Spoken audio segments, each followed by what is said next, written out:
Hello, I'm live. It's working. I've been having a few more technical issues. I will get it sorted out one of these days. Right, so I'm dual broadcasting tonight. So I'm just going to get my Instagram fired up as well. And hopefully, I've never used this. I'm using this new platform this evening, which kind of helps me broadcast on Facebook and also Instagram and also YouTube. So we'll see what happens, because I don't know what the how it's going to work. So I'm just going to go live on here and see what happens. Okay, so give me a minute.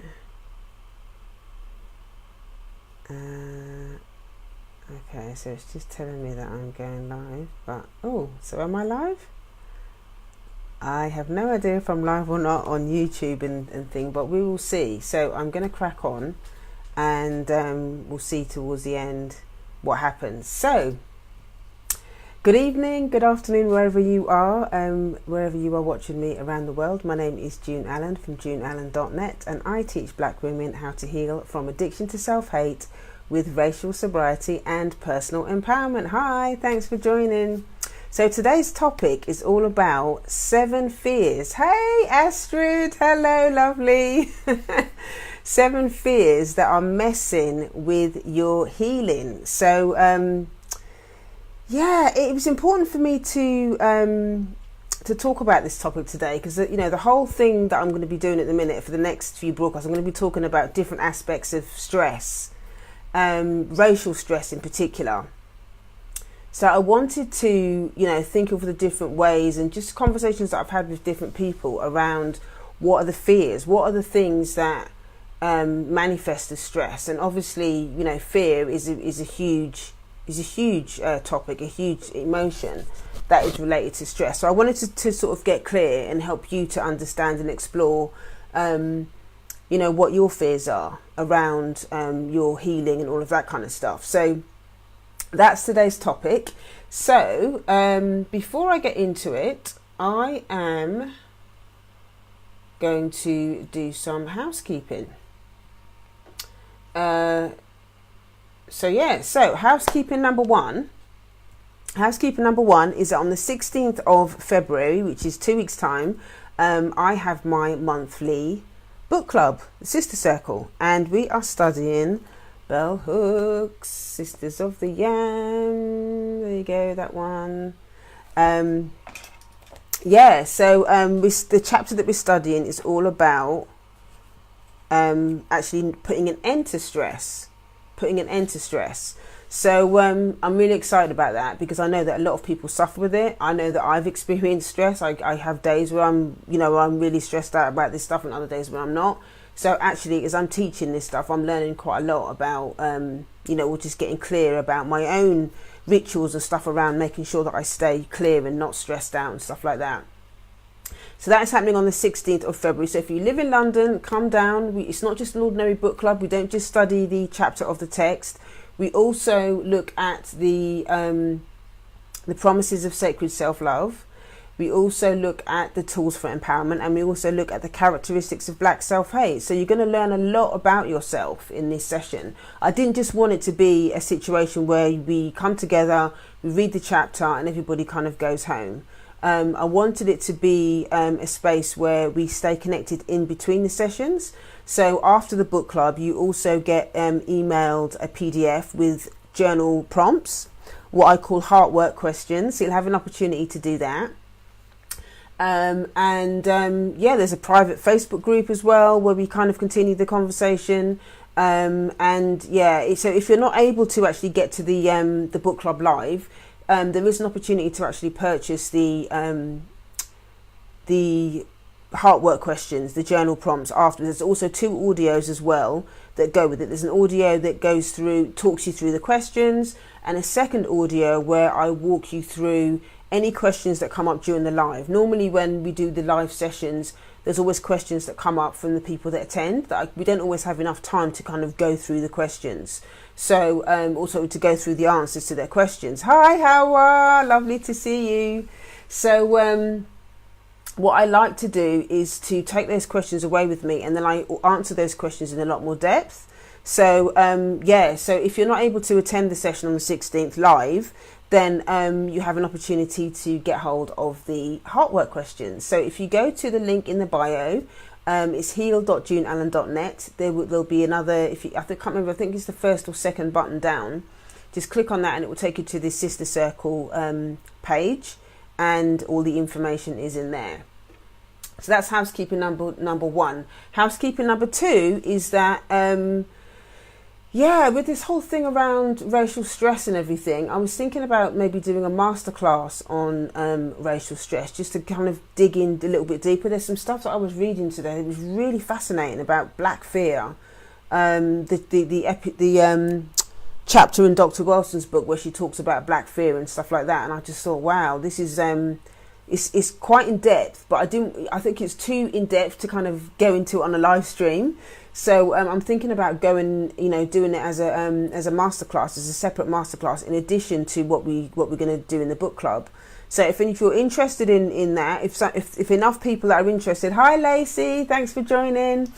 If enough people are into it and want me to do it, then what I will do is I will just send me a DM and let me know if you're interested in me doing a racial stress masterclass, and I'll definitely get that organised for you. So that's housekeeping number two. Housekeeping number three is that I am also considering doing a Wounded Daughters masterclass as part of Mother's Day, which comes up at the end of March, I believe, the UK one. So I did a similar thing last year where I did loads of different masterclasses around different topics around, women that had difficult relationships with their mums and what to do, how to set boundaries, how to take care of yourself, how to do mindful parenting, all of that. Some really deep topics I really, really went in, and there's been a few people that have been asking me questions about, whether, that's how they got to know me, basically, through that series that I did. So, with Mother's Day sort of coming up in the next couple of months, I was thinking, well, should I relaunch it? Should I do something? But I want to honour it in some way. So, again, if you're interested in me doing a masterclass around mothers and daughters, or Wounded Daughters is what I call the series, send me a DM as well. Because if enough people are interested in that, obviously, then I will, I can do something about it. Or if you go to the link, click the link in the bio, I can also there's a waiting list. You can join the waiting list, so that when anything comes up, then I can do something about that. Oh, my Instagram excuse me, my Instagram broadcast went is going a bit strange, so we'll see what happens. Keeps going in and out, but anyway, I'm gonna crack on. So for those of you that have just joined, my name is June Allen from JuneAllen.net, and I teach black women how to heal from addiction to self-hate with racial sobriety and personal empowerment. So just to give you a little bit of background about me, I came into addiction recovery from addiction to dysfunctional relationships, just codependency. I just found myself in really painful codependent relationships and I couldn't get out of them. So I went into recovery for that, and I've been in recovery since 2010. And it was an amazing journey. I learned so much about myself, but what was missing was the whole cultural aspect of it. The recovery rooms is very kind of white middle class, and at the time I wasn't even aware that my kind of blackness was part of that conversation, because I was in so much pain about other things.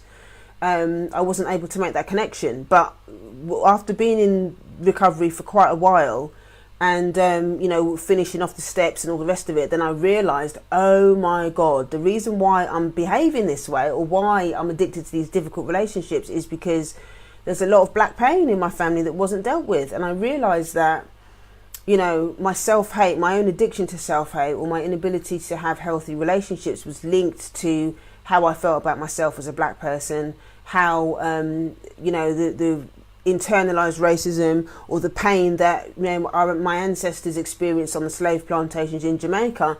That stuff was never healed, because none of my ancestors went to therapy, none of my family members went to therapy. And so that stuff just kept getting recycled and recycled and recycled, and it manifested in a lot of my own stuff, because obviously I learned what was, I took on what was passed down to me. So as I went through recovery process and having a load of therapy, did some training as well as a psychotherapist that's ongoing. I learned that this stuff around racial sobriety, and that's when I started talking about racial sobriety. What does it mean to be a sober black person? What does it mean to embrace my own blackness, to nurture my intimacy with my blackness? And that's essentially what racial sobriety is. It's the relationship that I have with my black self. And also, because we live under the system of racism, that's not always easy to be sober, because racism demands that we abandon ourselves, that we abandon our needs, that we abandon ourselves as black people in order to keep the system going. But being racially sober is about, exploring my self-hate. It's about exploring what that looks like, the impact that it's had on my life, the impact that it's had on my relationships, and taking the steps to actually turn that around and nurture myself and learning how to love myself. We hear so much about, oh, you have to love yourself, it's really important to love yourself, but what does it actually look like?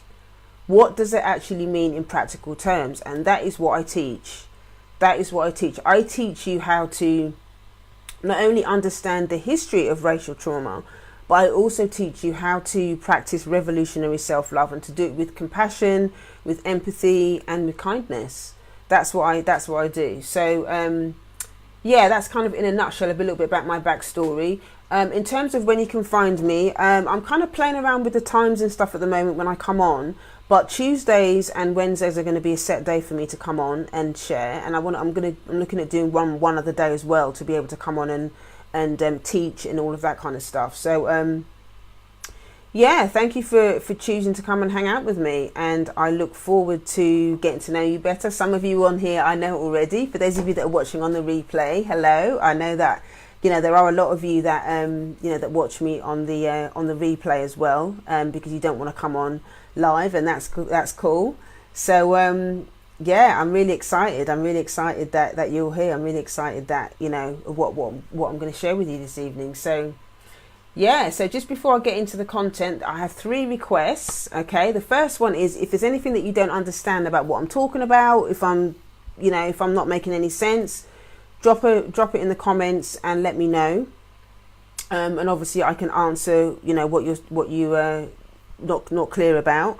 If you're not comfortable dropping it in the comments, you can send me a DM, and obviously I will answer the question for you there. And also, if you're watching the replay, you can do the same. You can still drop me a DM if there's anything that you don't understand, or you've got any questions or anything. The second request I have is that if you know someone that's struggling with the same issue that I'm talking about, please share this broadcast with them, because the whole thing about us healing and about us getting to know each other and learning about this is to actually share the value. So if you're learning stuff about from these broadcasts, or there's something specific that somebody is struggling with, share it with them. And the last thing is, let me know what your takeaways are.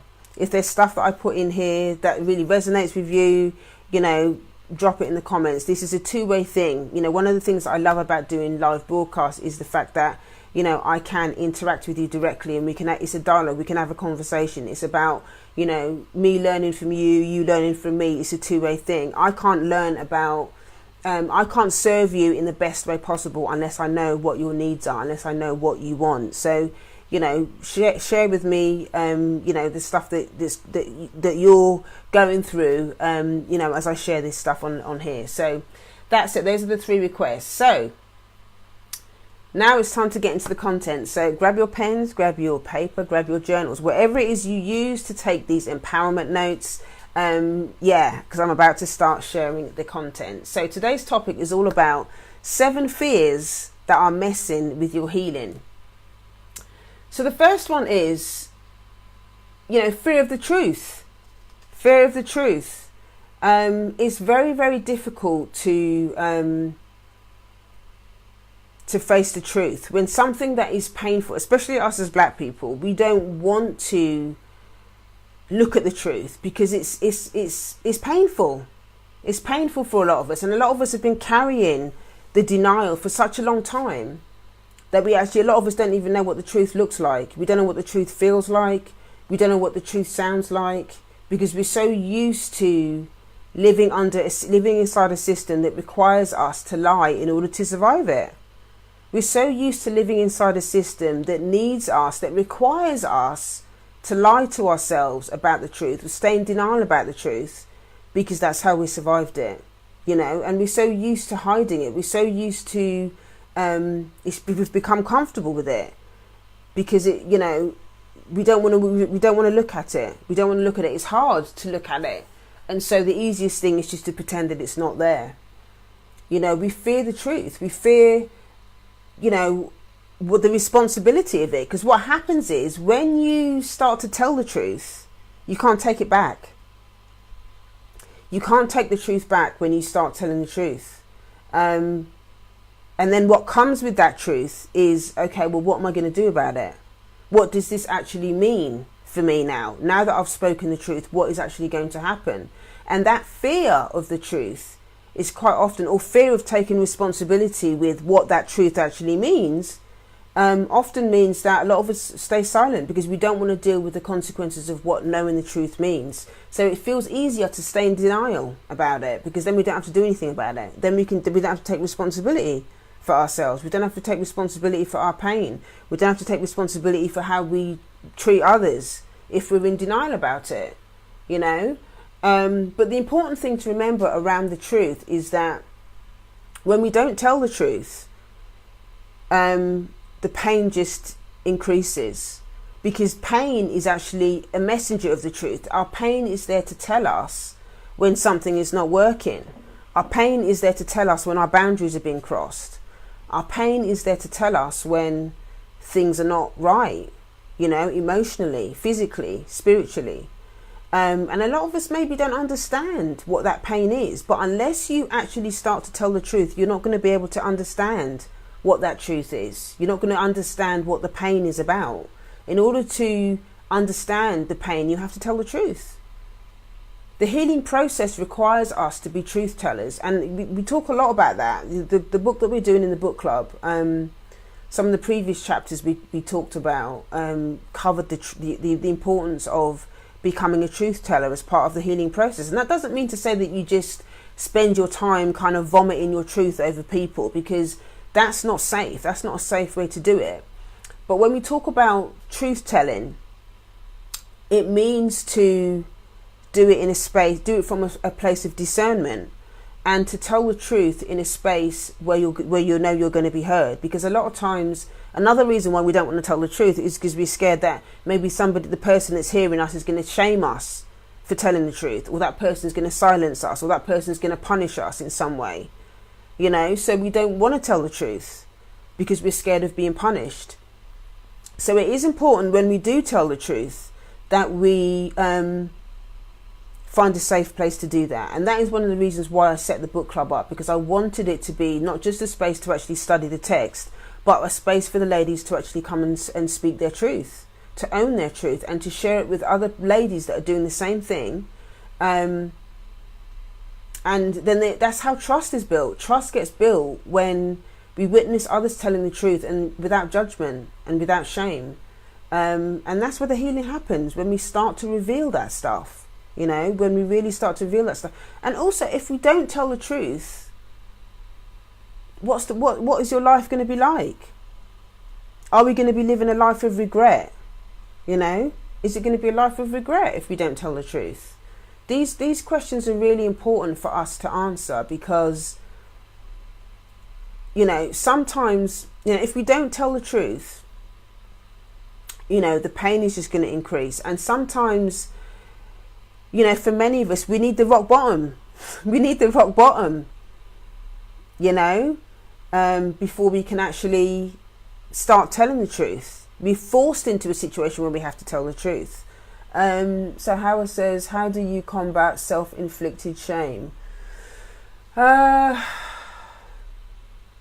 Shame is a very complex emotion. But there's no such thing actually as self-inflicted shame, in the sense that shame quite often is is what we've absorbed from other people. In a lot of cases is what other people have put on us. Shame in of itself has got different layers to it. There's healthy shame where, you know, if you do something and you feel a little bit embarrassed, it kind of helps you to set the boundaries around, you know, what's appropriate socially or what's appropriate for you individually as well.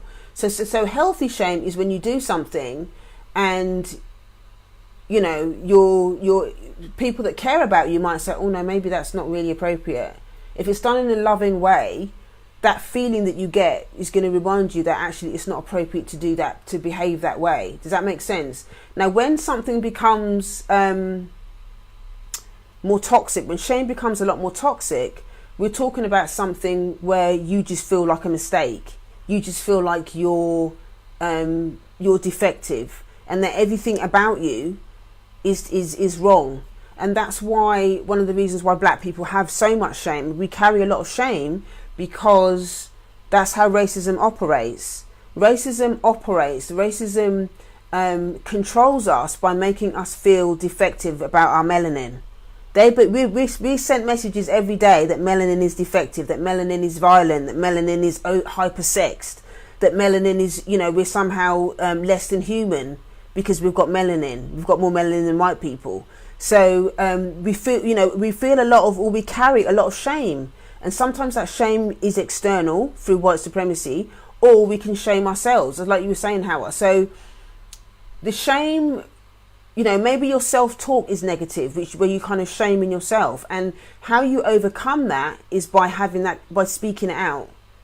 Shame can't survive when it's secret. When it's secret, it makes it worse. So if you're having this conversation in your own head and not actually saying it out loud, yeah, you're not saying it out loud to anybody else, or even in you putting it in the chat box and saying it out loud, how do you do it? That in of itself, you might feel a bit of shame even by putting it in the chat box, but by doing that, you're actually starting to reduce the shame.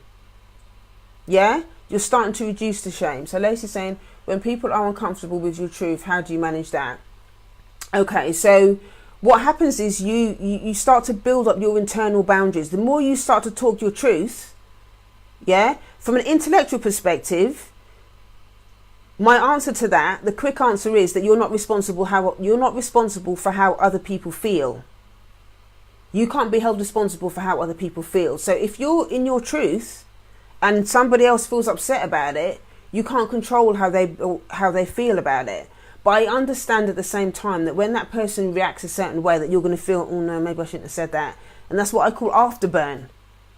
You know, you get an afterburn after sharing your truth, Lacey.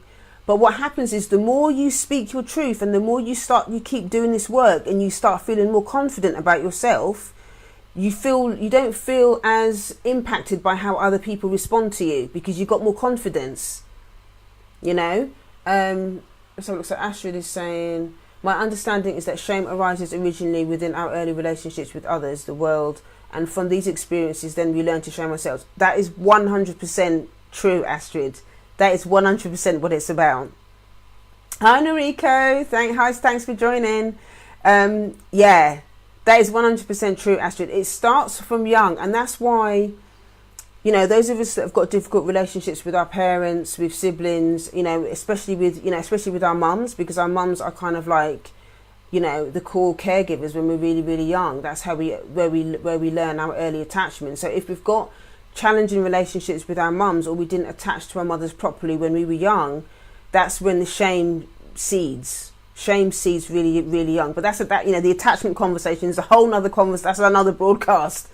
But yeah, that's basically how shame manifests itself. It starts there.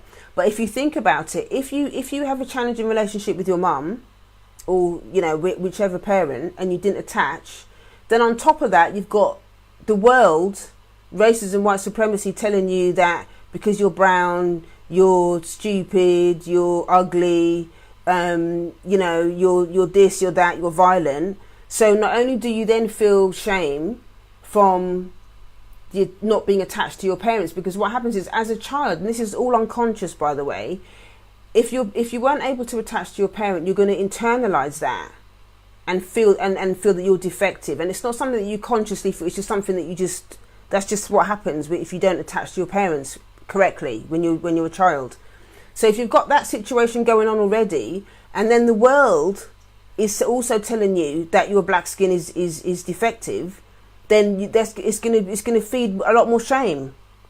And this is the reason why it's so important to do this work, to do the internal work around shame, around self-confidence, around self-love, because shame reduction is really, really important. And one of the great ways to reduce shame is to talk about it in a space that's safe.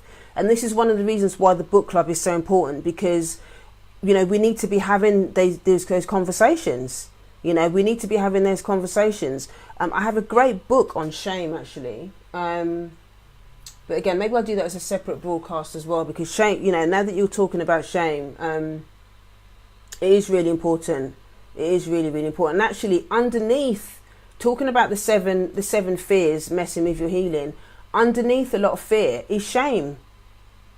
Underneath a lot of fear is shame, because we're afraid that other people are gonna say something about us, or they're going to shame us. You can almost get like a shame anxiety, like, oh my God, I don't want to do this to that person, or I don't want to change, or I don't want to say the wrong thing, because we're afraid that our shame is going to get triggered. Does that make sense? So that stuff is shame shame is kind of like going to be threaded through a lot of this broadcast today, because a lot of it is underneath a lot of fear, so I hope that makes sense. But there's great questions, by the way, so keep them coming. So fear of the truth is really, really important. So that's number one. Number two is fear of change. And again, you were saying about shame. This is one of the reasons why change is so hard for a lot of us as black people, because we do carry a lot of shame. And so staying small, or kind of staying, in our own, staying in our own little space that almost feels not comfortable, but it's what we're used to. Even though we don't like it, it's comfortable. So we just want to stay in that. We just want to stay in that small place.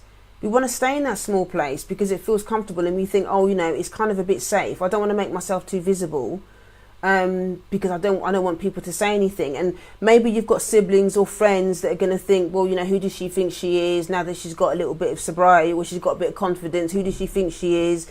There might be people in the community that say, oh, she thinks she's white, now she's doing this. We've had these internal conversations in our community for people that are stepping out of doing certain things. I'm the only person in my family that's doing this work. No one else is in recovery. No one else is in my family is doing this work. And that can be quite painful for me at times. Initially when I first started doing it, it was really hard, because there was that fear that, that fear of isolation, the fear of isolation around doing this work, but what was driving what was driving my my behavior around continuing doing this work is that I really wanted to change the legacy. I wanted to change the legacy of pain that was in my family, and also because I've got a child, I wanted to change the legacy of being a parent. I wanted to do something different. I wanted to do the work that my mum couldn't do, or her mum couldn't do.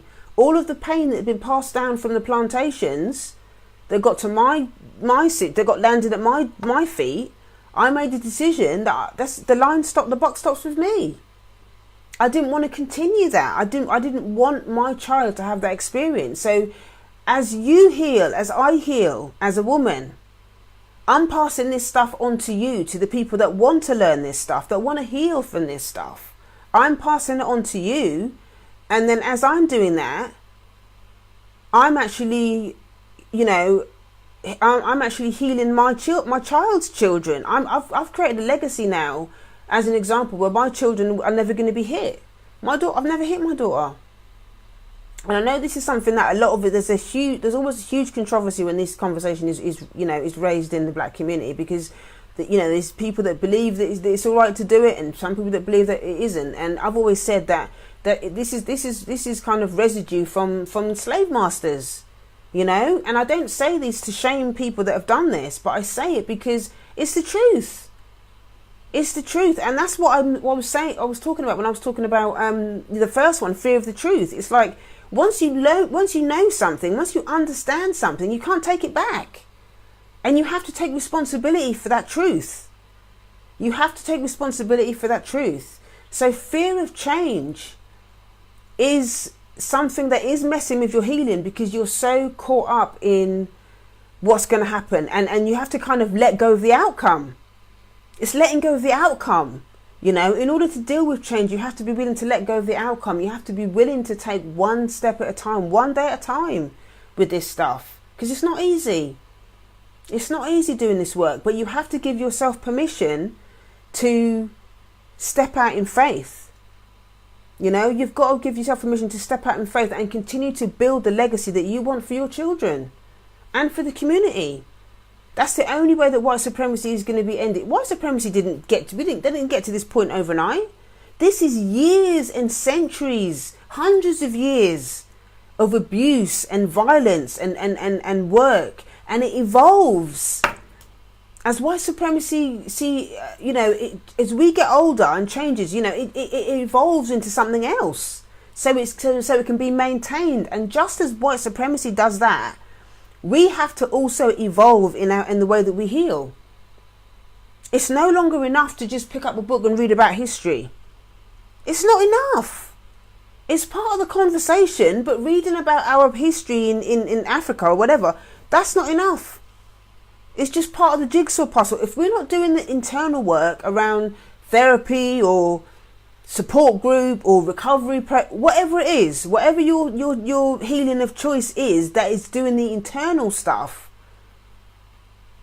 that's the only thing that's gonna really change pathologies. Because reading a book about history is not going to change. It's not going to change the psychological damage that's been done through living under the system of racism. It's not. We have to be willing to do the internal stuff, and it's hard. It's hard, but you have to make the decision to do that. Knowing that you might not even see the results in your lifetime. I've accepted that I might not see the results of the work that I'm doing in my lifetime, but I'm building the platform and I'm putting the content out there. So even when I'm not here, that content is available to people that want to do the work, and that they continue to do the work. So that's my contribution to ending white supremacy, is doing this work and teaching other people about it. Not talking about what white people are doing. I'm not interested in what they're doing.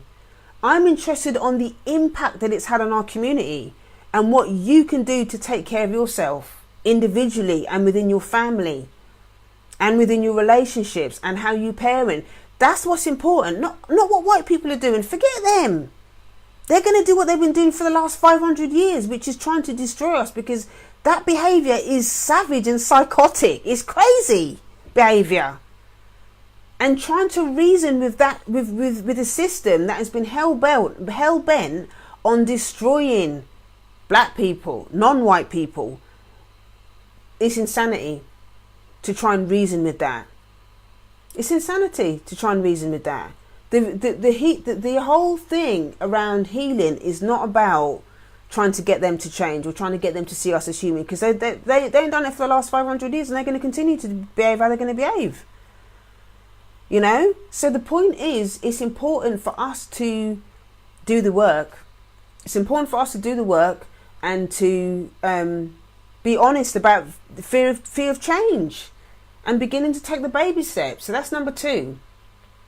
Number 3 is kind of, I touched on a little bit on this with number 2, is fear of family, fear of how your family's going to react to your healing. You know, a lot of us, and it is difficult under the system of racism, because obviously we're already isolated. And a lot of us are already isolated within our families. But because we've got so much pain around a lot of this stuff, a lot of us don't want to change the relationships that we already have, because we already feel isolated in society. So it's hard. It's really hard for us to make the decision to do this work, and because we're afraid that we're going to lose family members, we're afraid that the relationships are going to change, we're afraid of what that means, we're afraid of being alone, because at the end of the day we're human beings, and human beings require to one of our basic human needs is to feel like we belong. It's to feel like we belong to each other, and that we belong to a community. So the whole idea of change or healing or doing something different can be quite scary. It can be quite scary, and I understand that. But the thing is with a lot of this work is you've got to understand, what's the alternative? What's the alternative? And are you going to regret this? If you just carry on doing the same thing, you just carry on doing the same thing, having the same conversations, allowing, the family dynamics to remain the same. Because a lot of our families are dysfunctional. Because a lot of our families are carrying stuff from centuries worth of pain that ain't even nothing to do with us. But we're still carrying it and recycling it because we're not aware of it, How was saying it is difficult to heal with family when they aren't ready to face their own individual fears and pain. I've learned to let go. That's exactly it, Howard. And there are ways that you can do that with love. There are ways that you can detach from family with love. Not everybody can, I'm not saying that you have to kind of cut your family off, unless they're really abusive, and I've had stages like that with my family. I went through a phase where I didn't have any contact with my family for like 4 years. Everyone is at different stages. Yes, Howard, everyone is at different stages of growth. I didn't have any contact with my family for 4 years at one point because I needed to completely detach myself from the dysfunction, from the pain, from whatever was going on, in order for me to just find my sense of self. I needed to find my truth. I needed to define my own values for me, not for anybody else. And it took a long time. I had a lot of rage. I had a lot of resentment. I was in a lot of pain. I was in a lot of shame. This is all when I was in recovery, and I needed to detach myself from that. And it was hard. It was hard. It wasn't easy, but the benefits of doing that, it helped me to redefine who I am as a separate person, as opposed to being somebody that was so codependent and kind of enmeshed and kind of trapped in this how can I identify it? How can I articulate it? Feeling trapped inside a dysfunctional system where I had to feel like I had a certain role that I had to play in that space that didn't work for me, that just was really painful. How was saying, I didn't talk to my dad for years, and when I got back in touch I realised it wasn't the time. Excuse me, I didn't talk to my dad for years, and when I got back in touch with him, I realised it wasn't the right time. Yeah, it's going to be depending on where you are and where they are as well. It takes time to kind of go back into that situation. One of the good things about doing the internal work, and what I did in my recovery process as well, was that I every now and then I had an opportunity to kind of dip my toe back into the family dynamic, and in doing that I was able to see how much I'd grown and what the situation was like, and I found that really, really useful, because I was in so much fear around going back into that situation because it was painful, and I didn't want to kind of regress back to the codependent, adult 5-year-old adult child that I was when I was in those situations. I didn't want to do that. So, I had to do it in a very, very boundaried way, because I also understood that, my family are trapped in their own pain. Not everybody can do this work. Not everybody can do this work because it's hard work. But, in doing my own work, I was able to not only process all the feelings that I had around the stuff that I experienced in that situation, but I got to a point where I was able to just have acceptance around the fact that they just haven't got the capacity to have these sort of deep conversations. They haven't got the capacity to hear me. So I needed to go and find a separate space to do this work, i.e. go to my recovery meeting, or go to my therapist, or go to a support group, or whatever it was. I just needed to be around people that could hear me, that could help me unpick this stuff, and to reduce my fear, because I was scared of everything. I was scared of everything. But again, you've got to have a reason. That's the thing about doing this work. I'm telling you all these things, all these different fears that are impacting your healing. But at the end of the day, you've got to have a why to do the work. It's the why that's going to take you through the fear. Because if I wasn't scared, I was more scared about raising a child to be as dysfunctional as I was before I came into recovery. I was more afraid of that than sitting in a room with white people having, talking all this stuff out in recovery meetings. I was more afraid of that. I was more afraid of my child growing up in dysfunction than I was of doing the work. So that's what drove me. Now, I have other values that are part of that. Like, I don't want to leave this planet without documenting this stuff. I don't want to leave this planet without empowering other people. I don't want to leave this planet without leaving some sort of black print, for people to heal, and understanding that there are other ways to heal other than what's available. The people that don't want to go to therapy because they think that, their white therapist is not going to understand them. I want to let people know that I've been in therapy for years. Therapy is amazing. I want to talk about my experience of working with a black therapist, and the difference between all of these stuff that I've learned about that have kind of crushed the fears that I've had around doing this work, that it is possible to do it, but you've just got to want it. You've just got to want to heal so badly that you're willing to keep looking, that you're willing to keep searching for the things and the people and the places and the spaces that are going to help you do that. That's why I share so honestly about this stuff.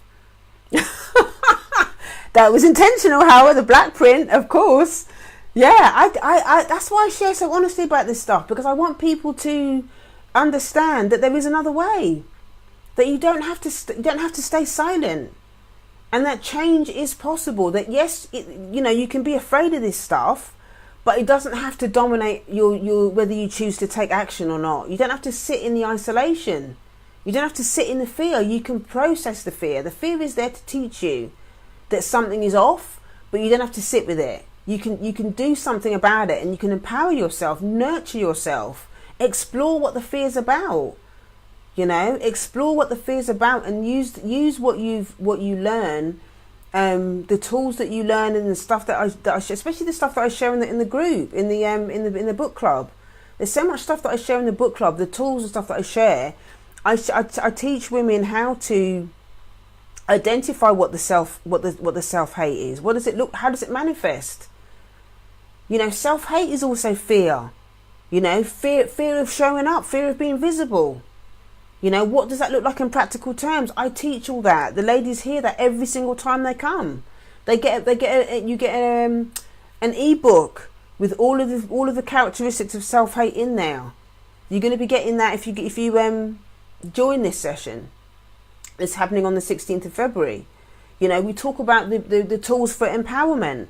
What are the practical things that I need to be doing on a daily basis to empower myself? How does that reduce my fear? How does that make me feel good about myself? How does it reduce the racial stress? These are all things that are important tools that we have, that we use on a daily basis. And it's important for me to share this stuff from a cultural perspective, because a lot of people aren't doing that. A lot of people that teach this stuff are not teaching it from a cultural perspective. Why so many of us as black people have so much fear? And to link it to something that's been passed down through our ancestors. A lot of that fear is stuff that don't even belong to us. That fear is in our tissues from our ancestors that has not been released. That's why I think so many of us get so sick. Because a lot of that stuff has never been released physically from our bodies, emotionally from our psyches. It's just been passed down and recycled and recycled and recycled, and we don't even know it's there until you start doing this work. That's the only time you're really going to understand it's there. And I've experienced so much weird stuff, but understanding that stuff that's in my body, I understand that it's ancestral, it's intergenerational. It's not mine. But because my ancestors didn't get a therapy, they didn't do anything about releasing trauma from the body and all of that kind of stuff, they just lived with it. But that stuff gets passed down in our tissues and in our psyches. And we're in a situation now where we can change those things. We have an opportunity to change that. That's what's so powerful about doing this work. So powerful about doing this work. So don't allow your family to dictate your healing. Don't let the way that your family are stop your healing. And at the end of the day, you don't have to, if it's unsafe for you to have conversations about your healing process with your family, you're under no obligation to have those conversations with them. Your healing journey is your responsibility. It's your business alone. It's not anybody else's. You know, your responsibility is your healing, is to your own healing and not to anybody else. You're not responsible for anybody else's healing. You're only responsible for your own and your children if you've got children. You know, if you've got young children, and trust me, when you start doing the internal work, it is going to have such an impact on your children by default. You know, they pick that stuff up, they learn about it. I've been talking to my, sometimes my daughter talks to me about stuff. You know, we've had conversations about shame, because the language becomes, your language becomes more emotionally intelligent, and you're able to express yourself in such a deep way that I can have these conversations with my daughter. She's able to articulate how she's feeling about certain things because I'm more open to having those conversations with her about it, and it's so powerful because she's gonna learn that now, and she's becoming more emotionally intelligent as I'm passing that stuff on to her. She's gonna pass it on to her children, and she will pick relationships that reflect that. She's not going to be in a relationship with somebody that's not this detached from their own stuff, because that's not what she's learned. She's going to pick somebody that's going to reflect her emotional intelligence, and that means that the relationship is going to be in a much better space because she's more self-aware, you know. So don't allow your family's dysfunction to stop your healing. You can do this, you know. So that's number 3. Number 4 is fear of being loved.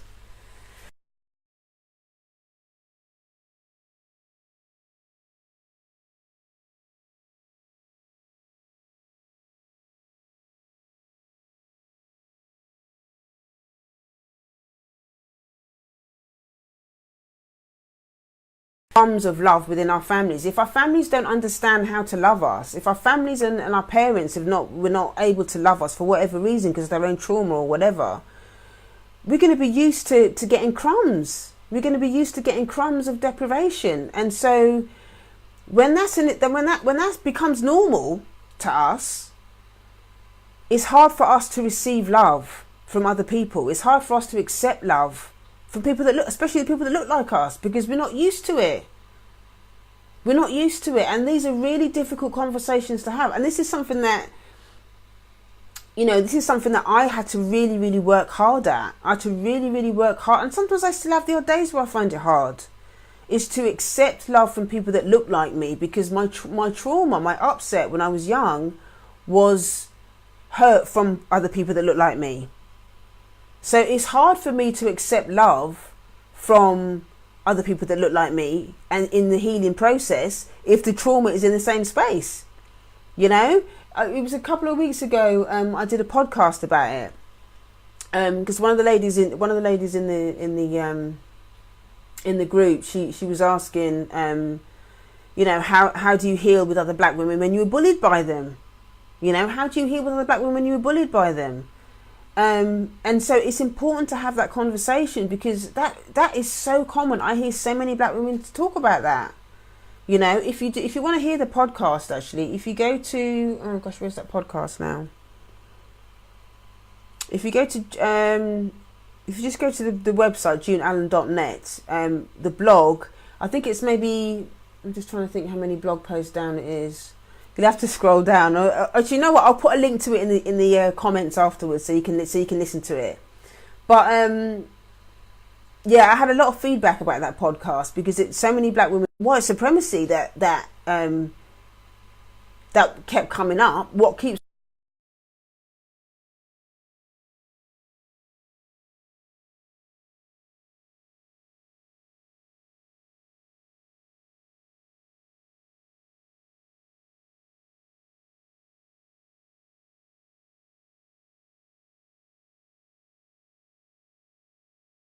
you have that attachment with the parent, that's where you learn to trust as well. And if that bond is broken for whatever reason when you're young, it's going to be it makes it really difficult to trust adults, or trust other people in relationship, or trust people that look like you, if that early bond is broken. And a lot of it's unconscious as well. You don't realise that you feel like that, but you realise that anytime you get close to another black person that looks like you, it triggers a mistrust. It triggers that, oh no, because you're used to that anxiety from way back. And I'm getting a bit deep in this broadcast, but just if I'm going into it too deep, then just say, yeah, because I'm kind of going in quite deep in this broadcast. But yeah, that the whole thing around fear of being loved and fear of trust and all of that kind of stuff, that all I mean, obviously, our parents behaved the way they behaved as an indirect. There's kind of like indirect internalized racism in a lot of that, like I was saying before about from the plantations and all the rest of it. So yes, it is white supremacy, but what I mean is, in this context, is that it's not coming externally. We're talking about internalized racism now, how that gets recycled within the family. So it's important to think about these things. It's important to think about these things and think about how your fear of being loved, how does that manifest itself? And what ultimately happens is that you end up abandoning yourself. You can't receive love from other people, and it could be love in different forms. It could be love in the sense that allowing a therapist to help you.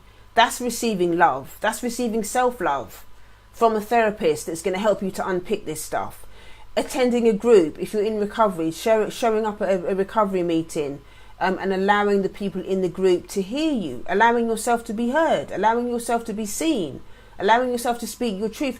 That is what I mean when I say that there's a fear of love, because your fear of allowing yourself to receive the love of other human beings or being vulnerable. Love is also about being vulnerable. And so we fear the vulnerability. So therefore we're unable to embrace being loved, or people, being loving towards us in whatever the capacity or whatever way, because we've got that, we've still got that mistrust and stuff going on from when we were young, And if you really, really want to start giving yourself permission to do that, you have to start really small. You have to start by taking risks. The only way you're going to combat that fear of love is by taking risks and by being discerning and by actually starting to really think about, start to be honest about the conversation. Be honest with yourself about, actually, am I afraid of love? Am I afraid to let people love me? Am I afraid to let love in? Am I afraid to be vulnerable with other people? And think about why. What happened to you when you were younger? What happened to you in your past that is stopping you from receiving the love that you deserve? Being a sense of belonging and being loved by another human being is a core need as an adult. And so many of us as black people have had so much upset and trauma growing up as a result of internalized racism recycled in our families, that a lot of us we become isolated within ourselves, because that's how we survived. We protected ourselves from the pain, and then what happens is those walls just they become like concrete, and it becomes harder and harder for us to let love in, whatever that looks like, But if you really, really want to start to do the work around that, it takes courage to reach out and ask for help. I saw in one of the Facebook groups that I'm in, somebody put up a meme about, what is the hardest thing for you to do? Is it hard for you to say sorry, hard to ask for help? I can't remember what the third one was. One of them was to say sorry, one of them was to ask for help. I can't remember what the third one was. But anyway, there were so many people in there, so many ladies in there that said the hardest one for them was to ask for help. The hardest one for them was to ask for help. And I think that, because we've been conditioned to not feel, we've been conditioned to be the quote unquote strong black women. We've been conditioned to be the mules of the world. We've been conditioned to not meet our own needs or pretend that we don't have needs. So we just end up isolated. We end up isolated, and we end up in a position where we're so isolated within ourselves that becomes normal. We think that's normal. It's not normal. And in isolating ourselves in those situations, The wall shuts people out. Not only does it keep you safe, quote unquote safe, it shuts other people out. It shuts other people out. So we can't let love in because there's so much mistrust and whatever that's still going on. But we need to, in order to break that, you've got to be willing to get vulnerable. You've got to be willing to get vulnerable and find a space that's safe and keep looking. If you find a space and it doesn't work for you, don't think, oh, I'm not doing it anymore. I went to see one therapist and the therapist was this and that and they did this and that, so I'm not going back to therapy because that one experience. You've got to keep looking. You've got to keep looking because at the end of the day, your healing demands that you keep looking and finding an appropriate space for you to do this work. You keep looking. You know, your isolated self, you're anorexic. And when I say anorexic, I mean, you know, that part of you that is so deprived and afraid to reach out, that part of yourself wants you to stay isolated because it's scary stepping out when you've been isolated for so long. So look, so Howard says, so look, we've been dehumanized to the point where we do, exactly. That's how white supremacy operates. It operates to the point where we're so used to it that we end up abusing ourselves. We're neglecting ourselves, so they don't have to do it. That's how it works. So we internalize it. We internalize the dehumanization. We internalize the self-hate. And then we treat ourselves like that. So we don't think we deserve to be loved. We're afraid of actually what love should be is our birthright. We're afraid of it. We're afraid of it because we're not used to it. Isolation and deprivation is our middle name. And a lot of us, we celebrate each other. Oh, I don't need no man. I don't need nobody. I can do it all by myself. I'm an independent woman. Hands up if you've heard that. If you're a black woman and you've heard that, hands up. And it's complete and utter BS. It's complete and utter BS. I always say when black women start going off on the, oh, I can do it all by myself, I just think to myself, it's fear. It's fear because we've been so isolated and taught or been hurt so much that we're afraid to step out and be vulnerable with other people because we just, being isolated feels safe. So we become socially anorexic, we become relationship anorexic, and we can't connect with each other because we're so stuck in our isolation. Our isolation becomes our quote unquote friend. So we stay there. But we can't grow. We can't grow and we can't heal when we're stuck in that isolation. It doesn't work like that. It can't work like that. You cannot heal by yourself. You can't heal by yourself. Lacey says, that's why I'm moving away from being independent and becoming interdependent. Oh my God, yes. Amen. Songs be tricking us, Howard. Yes. Interdependent. Yes, Lacey. That is, you've hit the nail on the head. That is it. That is it.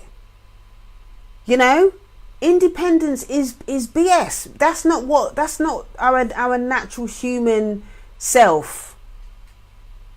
You know, a lot of us are too comfortable in our isolation. It's because we're scared. And a lot of us don't even know that we're scared. The isolation becomes comfortable. The isolation becomes comfortable. So we stay there. And then what happens is, I see this on social media, then what happens is, then it becomes, oh, black men do this and black men are that and black men are so-and-so. And then black men are like, oh, but you black women do this. And then it becomes an internal... You know, it becomes an internal blame shame game, you know, between the two sexes. You know, no, we can't hear each other because we you know, I'm in so much pain around my stuff that happened to me when I was a child, or my experience as a woman with black men. You know, at the end of the day, we have to remember that hurt people hurt people. Hurt people hurt other people, and the only way that we are going to heal is if we take responsibility individually.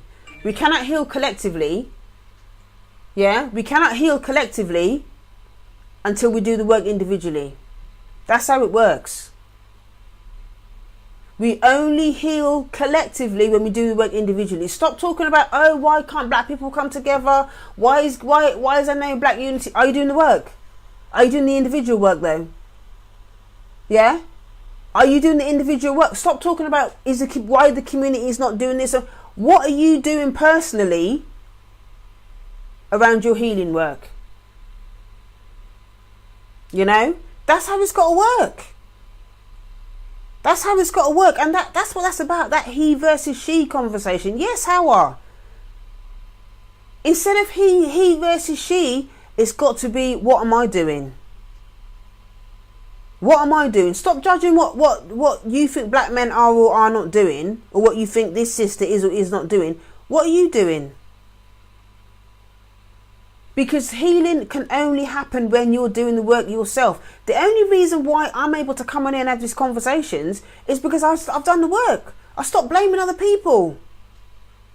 It 100% starts with you, Lacey. Yes, it starts with us. It has to.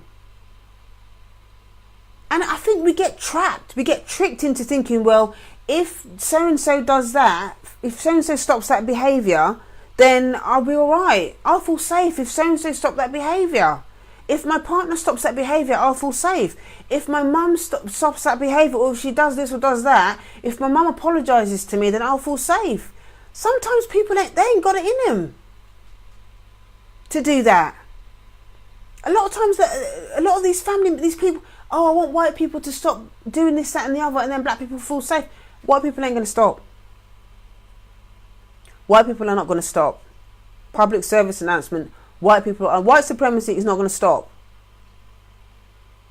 That's why I always say you have to do the internal work, because when you do the internal work, white supremacy becomes irrelevant. You can set boundaries. You learn to set boundaries around white supremacy. You learn to understand the impact that it has on you, so you can deal with yourself instead of trying to beg white people to change. Stop begging white people to change. Because they ain't going to. They're not going to. You know? Real talk. So that's number 3. I've only got to number 3. Number 3, fear of family. Now let's see, that's number 4, fear of love. Number 5 is a huge one. Fear of the money commitment. And when I talk about money commitment, I mean the money that is associated with the healing process. A lot of us, yeah, they're thinking that they can just watch YouTube or just, pay £10 for a book and do the healing work by yourself, and that's it. Maybe that works for some people. But the amount of trauma and the amount of upset and the amount of issues that are in the community as a result of living under the system of racism, self-care from a cultural perspective, from a healing perspective, this is my personal opinion, everybody needs to have some sort of budget, some sort of monthly commitment financially to their healing process. Real talk. I have spent thousands of pounds, and when I say thousands of pounds, I've been in therapy and doing this work for 8 years. Actually, I went to my first recovery meeting in 2009. So that's 9 years, right? I spent thousands of pounds in therapy. I spent so much money in books, going to seminars. So you have to invest in yourself. Yes, Lacey. And I sometimes I find it so frustrating that there's a lot of people that will spend money on other things, but when it comes to the healing, oh no, I can't afford it. I can't afford it. Are you not that important? For me, just as the same way that you're going to put money aside to pay the light bill, you need to put money aside for your healing process. I don't care if it's only £10 a month. You need to be, if you can't afford to go to therapy every week, you save up that money. You save up that money. You start putting money aside until you can afford it. I used to have, for my therapy and stuff like that, I used to have a separate bank account, right? I set up a separate bank account and I transfer that money into that bank account every single week so that I can make sure my therapy is done. Yes, Howard, people got time for shoes, people find money for bags, and in a sense, I understand why people do that, because it's a quick fix. If I buy a nice handbag, you know, it's going to make me feel good about myself. For what, 10 minutes? Because as soon as you put the bag in your wardrobe, you want another one. Or you want something else. That's just a plaster on top of a huge wound that is not going to heal without doing the work. Those shoes are only going to make you feel good about yourself for so long. It becomes an abyss of stuff that you want to buy, because at the end of the day, and then, you know, that's an addiction as well, and it can become a shopping addiction. That's what addiction is. You're trying to self-soothe. You're trying to self-soothe, so you end up shopping for all of these things because you think that's going to heal your wound. It's not going to heal your wound. It's just temporary. And people always complain. I always notice this. Black businesses, they complain about black people they're always going to buy Jordans. Black people, they're not looking at what's underneath it. They're not looking at what's underneath it. They're busy judging them for doing it. I don't judge black people for doing that because I understand it. I understand that a lot of people get obsessed with doing these things because that's a quick fix for them. I believe that's the same reason why so many of us as black women spend so much money on our hair and weaves and all that. You know, because it's a quick. If I can look good on the outside, then maybe I can hide my hurt, what's going on the inside. If I look good to the world on the outside, maybe I won't feel so bad about myself on the inside. I can get external validation. Maybe somebody will love me if my hair looks nice. Maybe somebody will love me because I got a nice pair of shoes. Maybe somebody will envy me because I got a nice pair of shoes. And I can trick people into thinking that, you know, I've got myself all together because I got a nice pair of shoes and I got a nice handbag. It's to mask the pain. Yes, Hawa. It's just a mask. Because at the end of the day, when all that's said and done, inside here is pain and isolation and shame.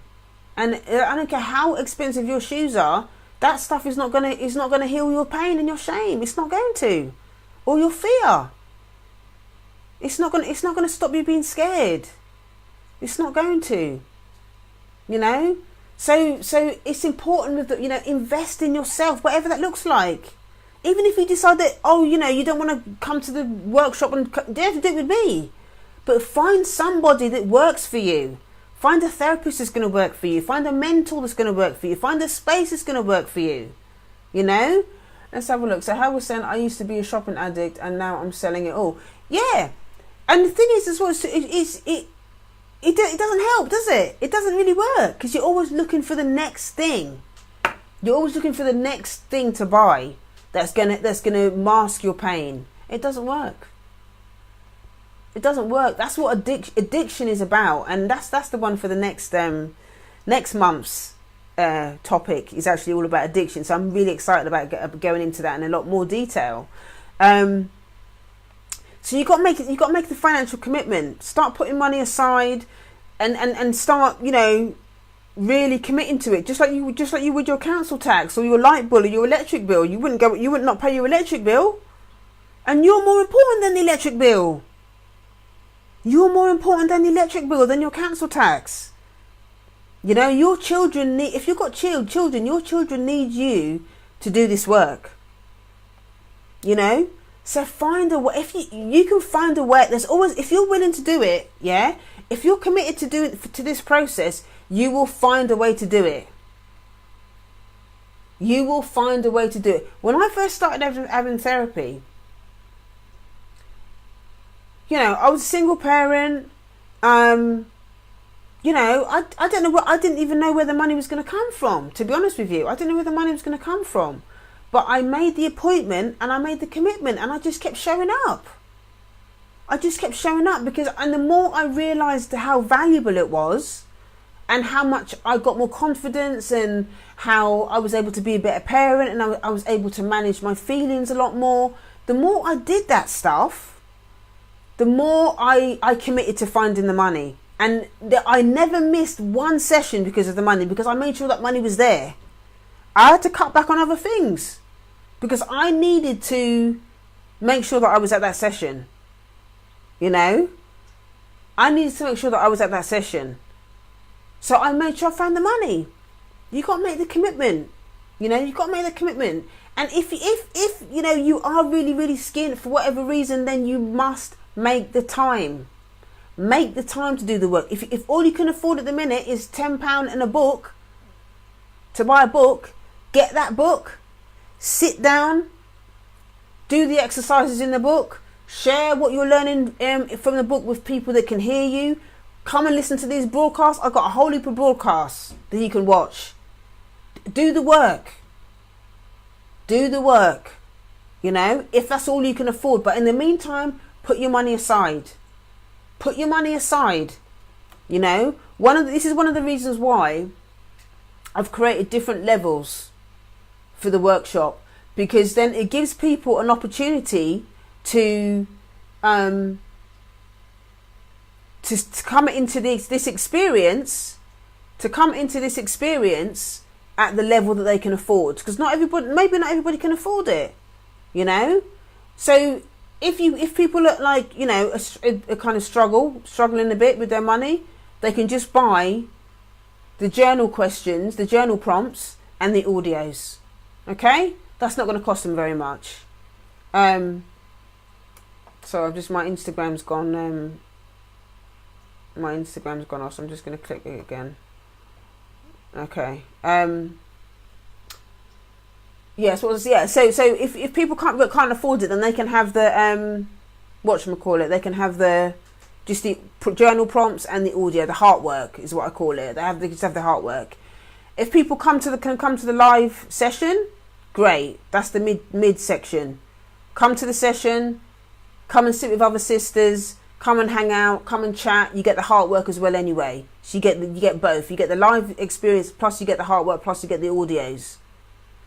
If you can afford it and you want to go the step further, there's now an opportunity to do the lives, get the audio, and you can have a one-on-one session with me. You take the baby steps and you do what you can afford, but you keep doing the work. That's how it works. You keep doing the work until you can do the next stage, but you don't stop, or you don't say, oh, I'm not doing it because I can't afford. You do something. You always do something. You don't never not do anything. You take baby steps, however small, but you don't stop. You just pause and you keep going. That's how it works. So financially, you have to commit. You have to commit. Even now, I'm doing these broadcasts, whatever. I'm still in therapy. I still put my money together for therapy. I'm actually seeing a new therapist tomorrow. I'm quite excited about seeing a therapist. I'm seeing a new therapist tomorrow. I'm committed to doing it because at the end of the day, I want to practice what I preach.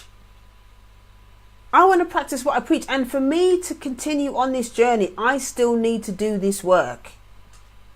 It's important to me and I can see the value. I need to do this work. So I still continue with the therapy and it's worth every bean.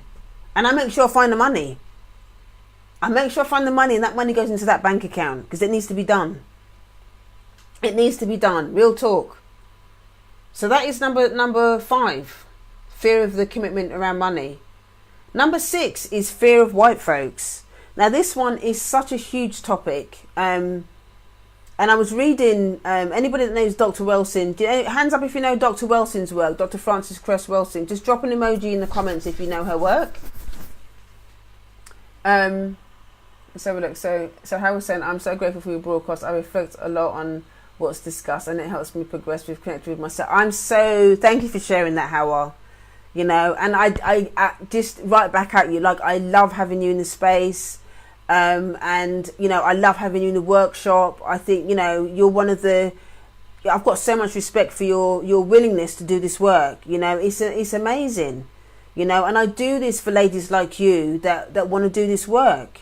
You know, I share because it's important for me to get this out. So, you know, thank you for sharing that. You know, I really, really appreciate it. But yeah, Dr. Wilson's work, I was reading, she's got a chapter in the book which talks specifically around black fear.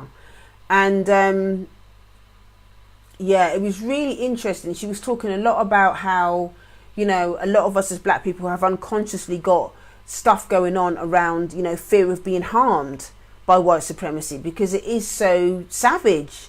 especially when you go on social media or whatever and you see all of these, there's always some sort of incident where we're getting abused or something like that. It's really tough. It's really, really tough. So as a result of that, as a result of the constant oppression and the stress that we're seeing on social media and the news, and she talks a lot, about, the 9 areas of people activity, like, Neely Fuller does. Her and Neely Fuller kind of work together in that sense. But she talks a lot about, the 9 areas of people activity, which is economics, education, entertainment, labour, law, politics, religion, sex and war. And because white supremacy is so insidious and so savage in those areas, it makes sense that a lot of us are afraid. We're afraid of that power. We're afraid of being punished. We're afraid of being seen. We're afraid of being visible, as black people, because the system is so powerful and so painful, so it's hard, and the struggle around, being around white people can be really triggering. There's anxiety associated because there's a kind of low level anxiety around, what they're going to say or what are they going to do or how they're going to behave or what they're going to think about me and all of that, because they are in a position of power, and I've heard so many black people talk about this, and I've experienced it myself. I've been in spaces where I don't feel safe around white people because you don't know what they're thinking, and a lot what's hard as well is because a lot of it is unconscious. So the anxiety is around accepting that even without me doing anything or saying anything, the fact that my brown skin is an unconscious trigger for white people, creates anxiety. The fact that just being black, just existing in the world as a black person, it creates anxiety. How was saying, this may sound ridiculous, but I get frightened when they walk past me with their dogs, low level anxiety. It's not ridiculous at all. It makes sense, because at the end of the day, they're in a position of power at the end of the day, and if someone has got a dog, I understand it and I relate. And it's not silly, because at the end of the day, we do live under the system of racism, and there's a history of people that practice white supremacy consciously or unconsciously, saying things, doing things, interpreting things, and us not being believed. So it makes 100% sense that you would feel low level anxiety, especially in the workplace. I hear a lot of black women talking about anxiety in the workplace as well, because at the end of the day, a lot of people in the positions of power are white, and a lot of us as black women might be afraid of coming across as the angry black woman. If we're assertive, then all of a sudden, that thing is stamped on my head. Oh, there's the angry black woman. Oh, she's a bit difficult, that one. She's a bit difficult, without actually, so a lot of us are afraid of that label. So a lot of us will, might shut ourselves down, dumb ourselves down, because we don't want to be labelled difficult, or we don't want to be, we don't want to upset white people. And there's already a lot of, the white fragility is rampant. So, even kind of saying the word black in the white space kind of, is going to trigger people. It's going to trigger white people. So what's important in those situations is to, when you start getting confident about who you are as a black person, understanding how to set boundaries, and this is one of the reasons why it was important for me that the workshop was only for black women. It was important for me that the workshop was only for black women for that reason, because we need to have that space in order to have these honest conversations about how we're feeling about certain things. I've just got to plug in my battery. I might plug in because the battery's gonna go. Okay. Yeah, we need to have those safe spaces in order to have these conversations without fear of white fragility kind of coming into the space, and because that's what happens, and it's exhausting. It's exhausting having to deal with white people's feelings and all the rest of it when they start, because whenever the conversation of racism comes up, it triggers people. And because white people are in a position of power, the situation more than often than not, you know, the white person, it could become centered around the white person's feelings, and then everyone's like, oh, you know, don't upset white people, and then black people, you know, it becomes murky. It becomes murky and it becomes messy. And at the end of the day, what normally happens is a black person doesn't get heard. The black person automatically gets silenced because, you know, everyone's afraid of upsetting the white people. So this is the reason why black spaces are so important. For us to be able to process this stuff without having to worry or worry about what white people are doing. You know, we need to have these spaces to have these conversations on our own terms. You know, so that's one of the powerful things that happens, and why people are able to talk about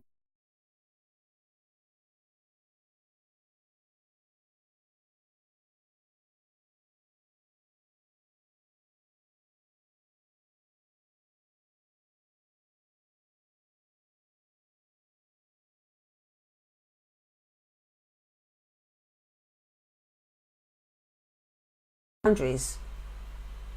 Where do I need to set boundaries around this situation, and how can I do that in a way that honours who I am, and I'm not going to abandon myself in that situation, you know? So that's why that space is so important, because the fear of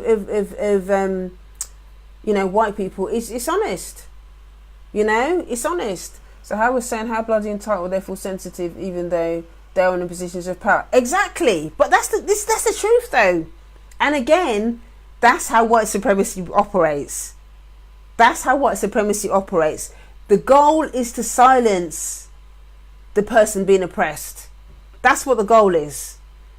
If the conversation, or if the focus of the situation is always around making sure that white supremacy is maintained, black people are always going to be silenced. And at the end of the day, because we're the ones being oppressed and we're afraid of losing our jobs, or we're afraid of, you know, whatever's going to happen, then we end up just being quiet.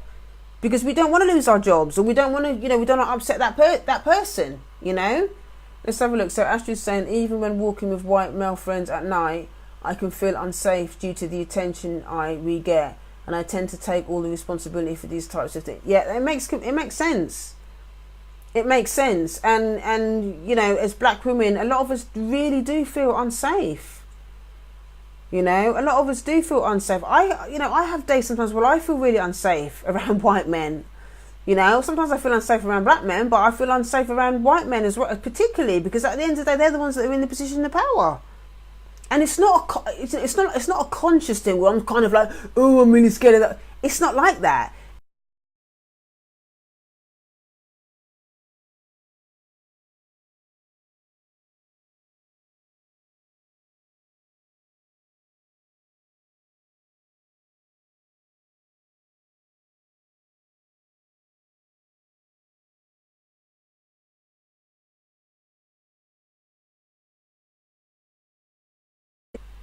That happens, you know, but it's important. It's important to keep having these conversations. It really is, you know, because that's how the anxiety gets reduced. That's how the anxiety gets reduced, by being honest about this conversation. So the seventh one is fear of being seen. You know, like, how do you handle success? You know, can you handle the success? This is one. The last one is kind of for people that are in business in particular as well. You know, entrepreneurs and stuff like that. I've heard so many entrepreneurs talk about fear of going, you know, doing live stream, fear of being visible. They don't want to get in front of the camera. They think they're ugly. They think they don't feel confident. You know, and it just breaks my heart. It breaks my heart that so many of us, you know, are afraid to show up and be visible. You know, and it's messing with, it really is messing with your healing, because at the end of the day, healing requires us to basically to take up our space in the world. We have the right to be in this space. The black woman was the you know, gave birth to civilization. We deserve to have a space on this planet, and it's about time that we, you know, find the courage to stand up and stand in that space as black women. But I understand it's hard. It is really hard to show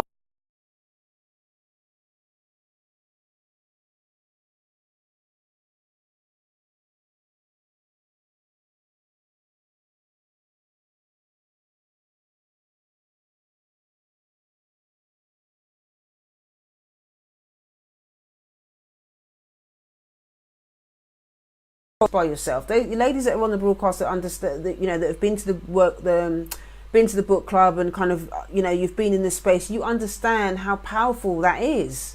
You understand how powerful it is to be in that space with other black women, having these honest conversations and giving yourself permission to be vulnerable and not be judged. And you're giving yourself permission to be seen. Giving yourself permission to be seen and to be unapologetic about it. There was something so powerful about that. And the fact that the other sisters in the group as well are not going to judge you, and they're going to hear you, they're going to empathize with you. And a lot of us identify. That's another thing that's really powerful about that space. When you show up to these events and you give yourself permission to be seen, and you actually give yourself permission to speak your truth and be visible with other women, and have those people looking back at you that look like you, that is a very, very powerful way that we heal.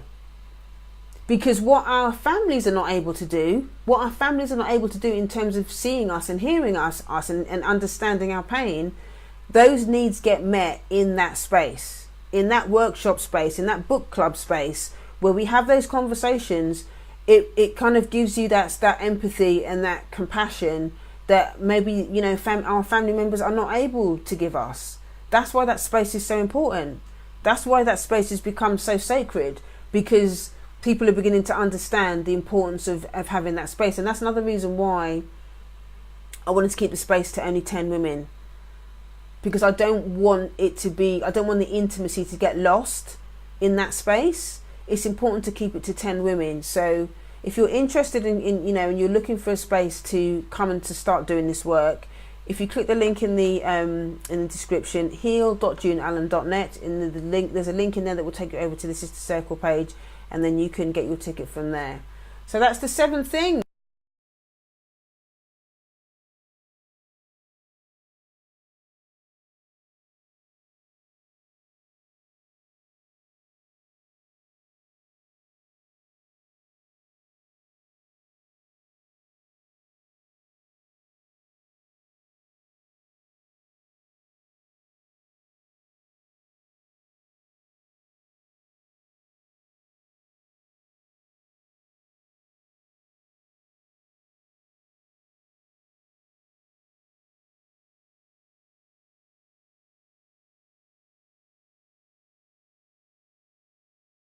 Fear of white supremacy, fear of what white folks are going to do.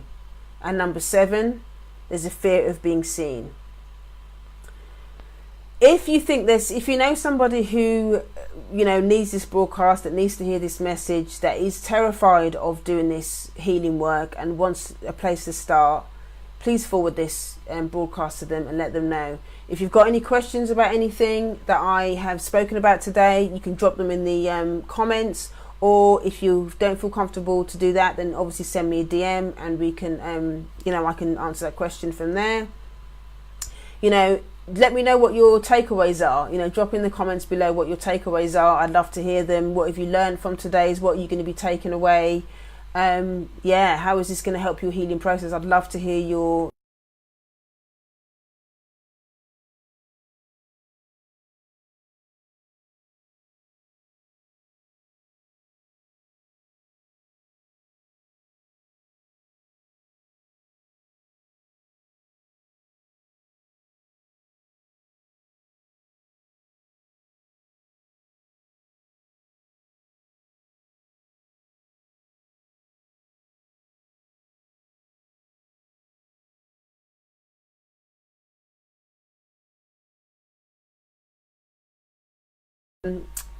turn your notifications on so you know when I'm going live, and I look forward to hanging out with you soon. So enjoy the rest of the evening, ladies, and I will see you again very soon. Take care.